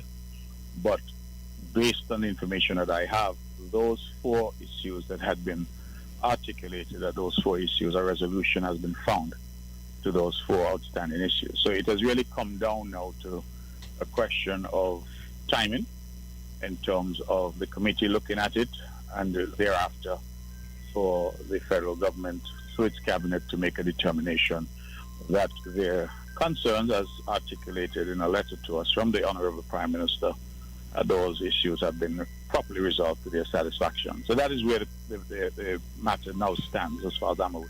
Couple of things which confuse me just a little bit. First of all, the Premier, Mark Brantley, is the one who asked for this meeting. That is on record. He requested the meeting, but when the time came for the meeting, he was absent. He chose instead to send his legal advisor and Spencer Brand. That puzzles me a little bit, because if that was so important, I fully expect that the Premier ought to have been there. He has been the PRO for Destiny. The Destiny people were represented in that meeting as well. They hired a room down at Four Seasons. Somebody had to pay for that. The AG came over. I don't know who else was there with the AG representing the federal government. But Mark Brantley was a no-show. That is the first thing that puzzles me. The second thing is that the federal cabinet had indicated 4 issues to which they needed answers.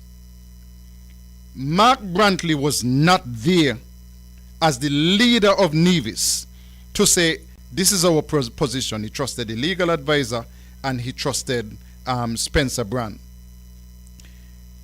According to Mark, resolution was achieved. I want you to bear in mind one thing when I tell you that the resolution was achieved, because people are talking about reading in the NIA Assembly, then it has to go to federal. There was a meeting of the Nevis Island Assembly that was scheduled for this week on the 28th. That meeting was cancelled.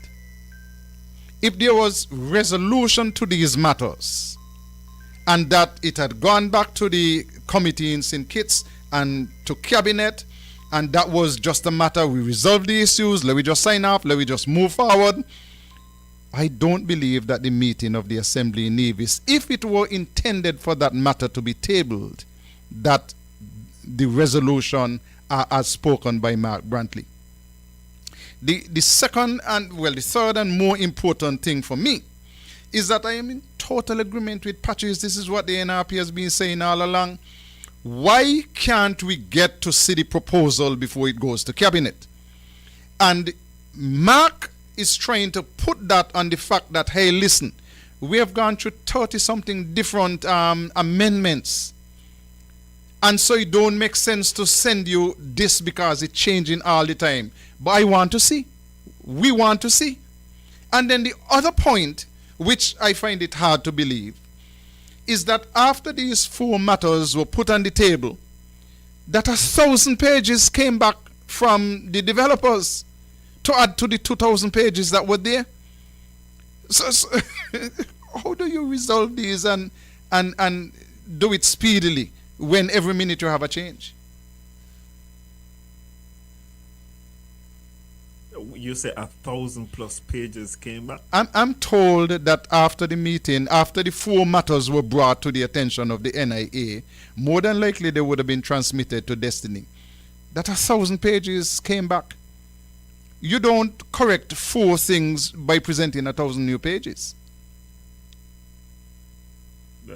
That seemed maybe this gonna be more thorough than Dubai and Bahamas combined. If they have for 1,000 papers, what the changes.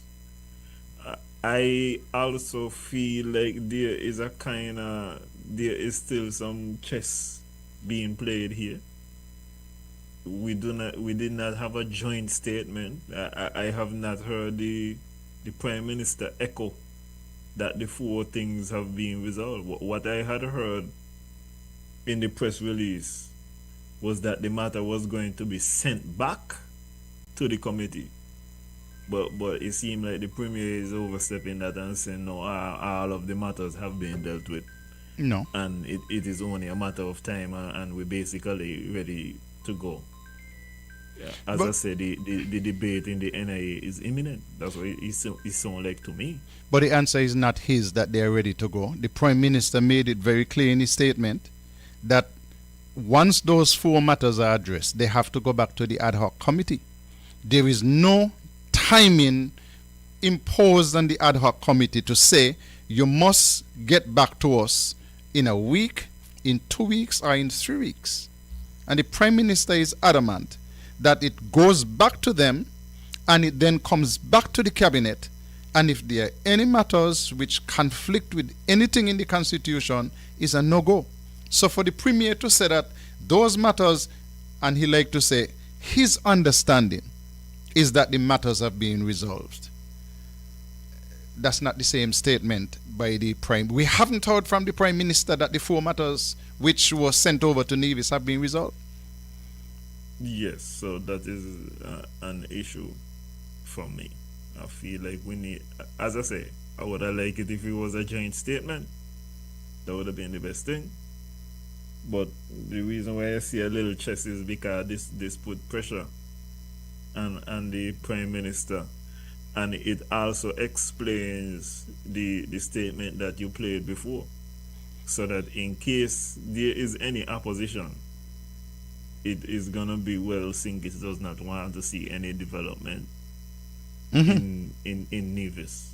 So that would because if you are confident that the 4 matters have been resolved, you would not necessarily have to go to that statement, because the matters have been resolved and you are fairly confident, you're certain in the NIA that you are gonna pass the resolution.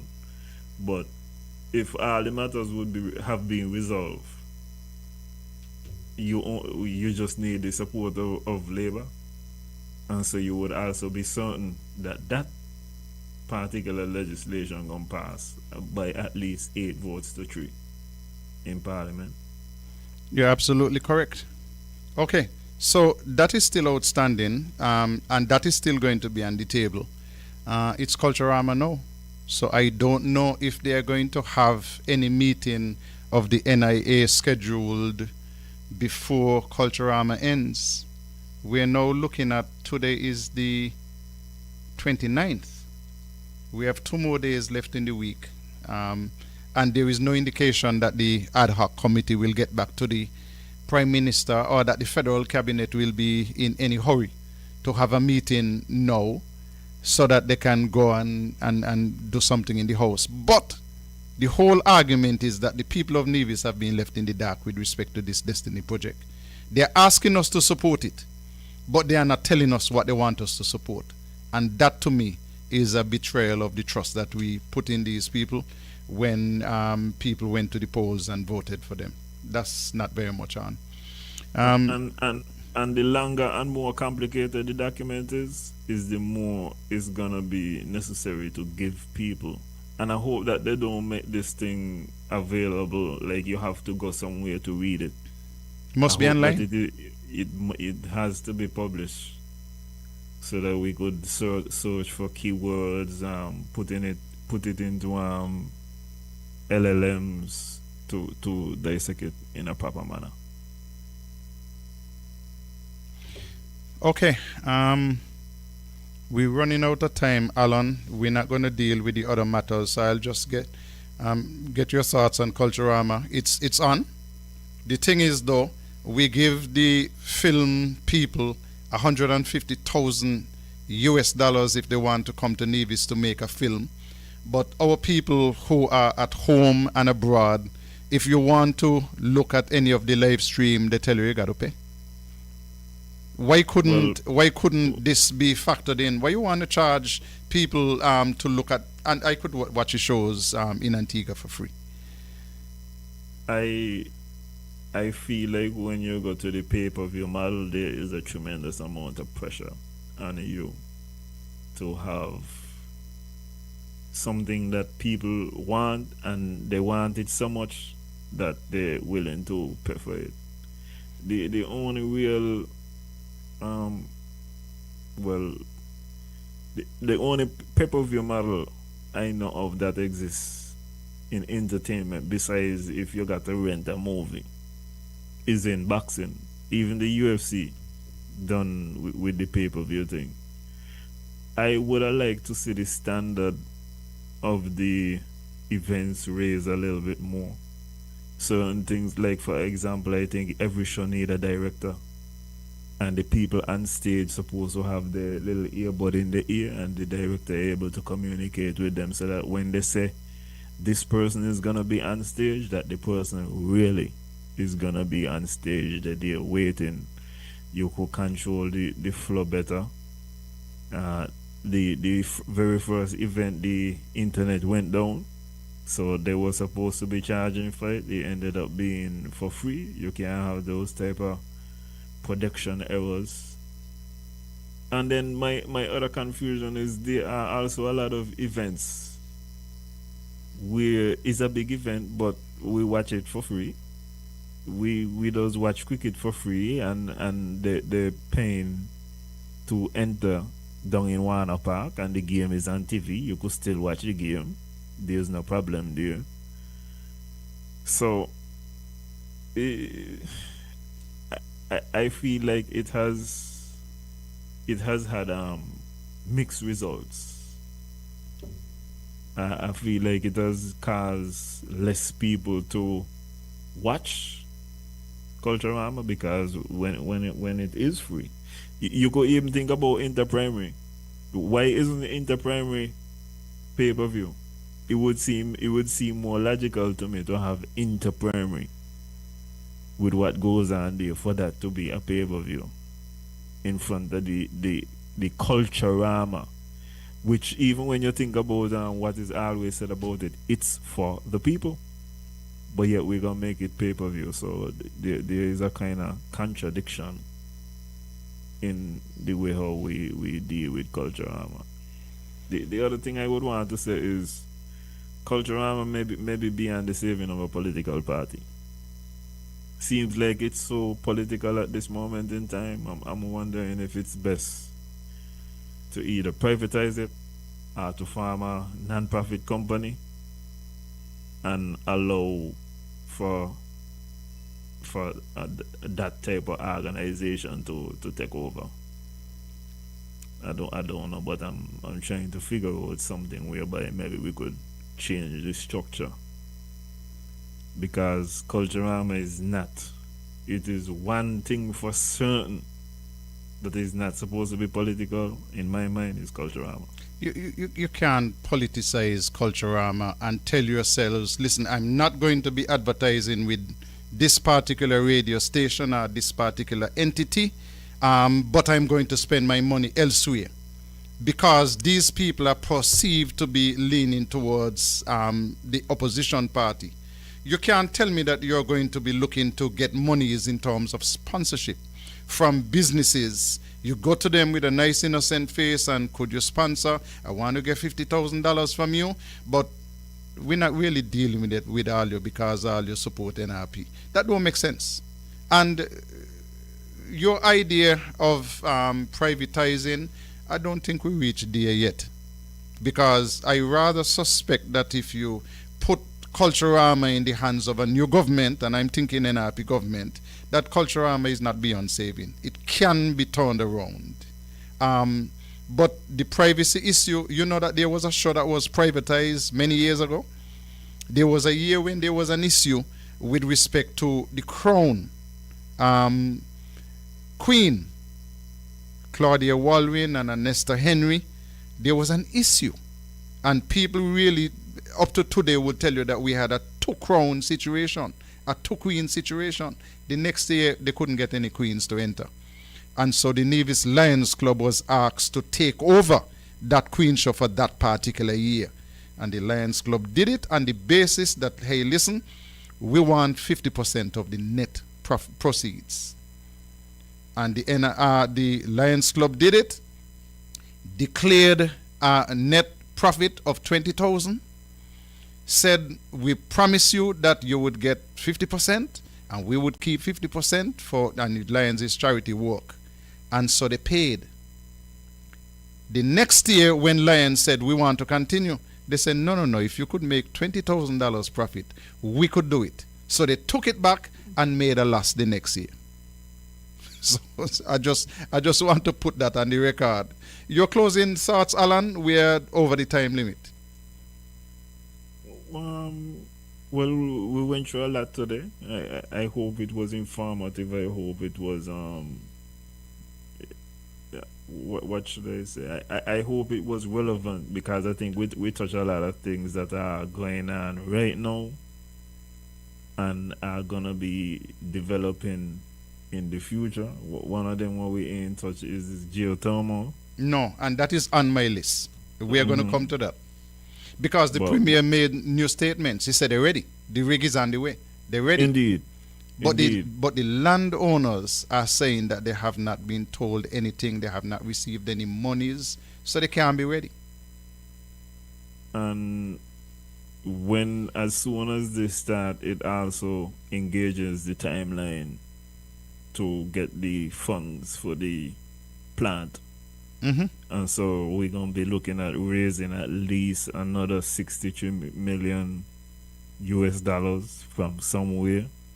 So the financing aspects of this, also when you consider the airport, when you consider the fact that also Patches would have showed something, I don't know if you saw that, but he showed what he says is a provision, an alleged provision in the deal, which says that the cap for the first phase of the Destiny project will be $75 million. So when you look at all of these projects, is somewhere close to $200 million supposed to be in liabilities upcoming really quick, and that one take the national debt to beyond $1 billion. So all of these things, they're major, they're exciting. Some of them, especially, I think geothermal is the most important project in the history of the island. But the financing side, how are we gonna pay for these, and the impact on the people with regards to new taxes, higher taxes, is gonna be interesting, particularly in this fiscal climate we're in, where people are already telling you things tight. Yep. Alan, I'm going to see you on, I think it's the 5th, next week, Wednesday, when we'll be back to talk to the people and to try to get the people to understand a whole wide range of issues that we are discussing, and not just sensationalizing issues. We're trying to educate people, and I think that's the most important issue. See you next week. Take care. Yeah, take it easy.